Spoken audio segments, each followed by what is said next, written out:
आगे चले बुक तो ठीक है, आ जाओ। ये नियम सही रहेगा ना। आज आपके द्वारा पहली बार निवाड़ी में मतदान किया गया है। पिछली बार क्यों नहीं हो पाया और क्या संदेश देना चाहेंगे आप? देखिए, ये सौभाग्य मिला कि मैं अब मतदाता बन गया हूँ। लोगों के मन में जो बातें कही जाती थी कि ये बाहर के हैं, बाहर चले जाएंगे, मैंने चुनाव लड़ने के समय कहा था कि मैं अब इनके साथ ही जीऊँगा, इनके साथ ही मरूँगा। वो बात मैंने इसलिए कि मतदान भी किया, वोटर हम बनने में लेट हो गए, वरना मेरी कुछ और कोशिश भी थी और पूरा भरोसा लोगों के बीच में है। इस बार जनता का अपार समर्थन, हर वर्गों का समर्थन, गांव-गांव से लोगों का प्यार मिला है। मुझे पूरा भरोसा है समाजवादी पार्टी को सफलता मिलेगी। लोग समाजवादी पार्टी को जिताकर खुद जीतना चाहते हैं, क्योंकि पिछले आज़ादी के बाद से लेकर इस सफर में वो कोई ना कोई किसी न किसी को जिताया तो है, पर वो खुद हारे हैं। गांव में अच्छे स्कूल इतने वर्षों के बाद नहीं है। यदि 45 साल में कांग्रेस ने स्कूल नहीं बनाए थे या मास्टर नहीं दिए तो लोगों ने उम्मीद करके बीजेपी को बनाया था। 18 साल इनको भी मिल गए। देखा 18 सालों में भी गांव में अच्छे स्कूल नहीं है, और स्कूल है तो मास्टर गायब है। गांव के लोगों की दशा खराब है, कर्ज में डूबे हैं लोग। जिन लोगों ने इस सपनों के साथ लोगों को बनाया था कि वो हमारी जिंदगी बदलेंगे, उनके फैसलों ने उनकी जिंदगी बदहाल कर दी है। इसलिए लोग कहते हैं समाजवादी पार्टी की तरफ देखते हैं। मैंने एक कंसेप्ट लोगों को दिया था कि कभी बहुमत की सरकार नहीं बनने दो गांव के लोगों, क्योंकि बहुमत की सरकार जैसी बहुमत आता है ना, लोकतंत्र राजतंत्र बदल जा रहा है। मुख्यमंत्री के रवैये, सरकारों के रवैये ऐसे लगता है सरकार अपने दफीने से कुछ माल देने वाली किसी को हो। ये भूल जाते हैं कि लोगों के पैसे से ही सरकार को चलना है। और ये बात इसलिए मैं कहता हूँ, गांव के लोग इसलिए हारे हैं कि उनकी मेहनत की गाड़ी कमाई का पैसा कुल 20% गांव पे खर्च हुआ। लोगों को फटे कपड़े हैं, आज उनकी बेटियों की शादियां रुकी हैं, लोग बीमार पड़े हैं गांव में, बच्चों का कोई फ्यूचर नहीं है।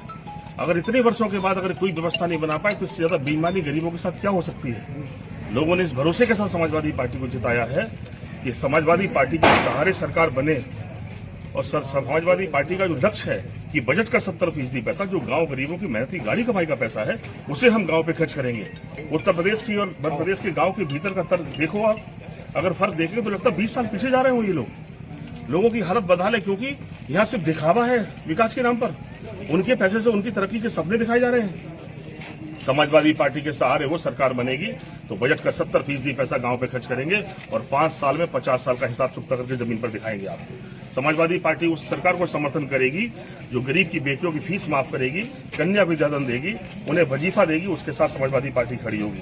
समाजवादी पार्टी उसके साथ खड़ी होगी कि अगर हम बहनों के नाम पर 1200-1500 की बात कर रहे हैं तो 3000 रुपए कम से कम उन्हें मिलना चाहिए, जिससे कम से कम उनके जीवन में कुछ तो बदलाव आए, कुछ तो कम कुछ कर सके। क्या होगा 1000-1200 रुपए में? वो गरीबों के पैसे से ही गरीबों की मदद होनी है। उसमें भी दिमाग कंजूस हो सरकार का, ऐसा लग रहा कुछ और कहीं से लेकर से देने वाले हो। तो मैंने कहा ये स्वभाव लोग बदलने वाले हैं। लोग इस उम्मीद के साथ समाजवादी पार्टी जिताना चाहते हैं कि निवाड़ी में इतने वर्षों के बाद भी आज अस्पताल नहीं है। हमने कहा निवाड़ी में अगले 5 साल में ऐसा अस्पताल बनाऊंगा कि झांसी के लोग इलाज कराने यहाँ आ जाएं। इतने वर्षों के बाद मैंने नोएडा बनाने की बात कही थी। मैंने गरोठा में कहा था, लोगों ने कहा, मैंने कहा वहाँ बांध नहीं था, 125 साल से बांध नहीं बना था। पारिक बांध 1886 में बना था। तो मैंने जब कहा था वहाँ बनने के पहले कि मैं एमएलए बनूंगा, सरकार बनेगी तो बांध बनाऊंगा, तब बीजेपी कांग्रेस के लोग कमेंट करते थे कि बन गया बांध और आ गया पानी। आप जाओ, मैंने 2 साल में इतना बड़ा बांध बनाया जो 125 साल के बाद बना।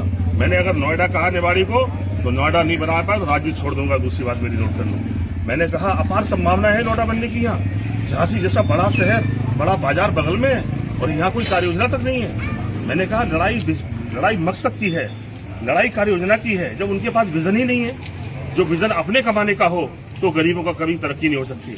मेरा लक्ष्य होगा, मैंने कहा मैंने गरीबों की बेटियों को बहन इसलिए बनाया कि लोग राजनीति करने वाले लोगों से उम्मीद करते हैं कि जातियों की नफरत से निकाले लोगों को। ये तो और जातिवाद को बढ़ावा दे रहे हैं।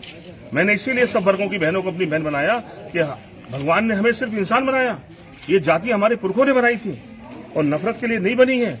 अगर कोई भाई हमारा गरीब रह गया, पीछे छूट गया, छोटा काम मिल गया तो उसे कोई और निकालेगा बाहर क्या? मैंने कहा इन मकसदों के साथ राजनीति में हूँ। जैन साहब ने तो 10 सालों में एक बेटी की शादी नहीं की, इसलिए मैंने कह दिया आने वाला 5 साल जब समाजवादी पार्टी के हाथ में होगी तो 1000 बेटियों की शादी करेंगे। और दूसरा ऐलान किया था मैंने कि गरीब की बेटी कभी नहीं सोच सकती कि मेरी विदा हेलीकॉप्टर से होगी। मैंने कहा इसी निवाड़ी की धरती के लोग गवाह होंगे मेरी बात का, यही शादी करेंगे गरीब बेटियों की। 1000 बेटियों की शादी बोल दिया, वो समझो पत्थर की लकीर है। जिंदा रहूंगा जरूर करूंगा 5 साल के अंदर, और हेलीकॉप्टर से 5 बेटियों की विदा भी करके दिखाऊंगा हर बार। धन्यवाद। Thank you.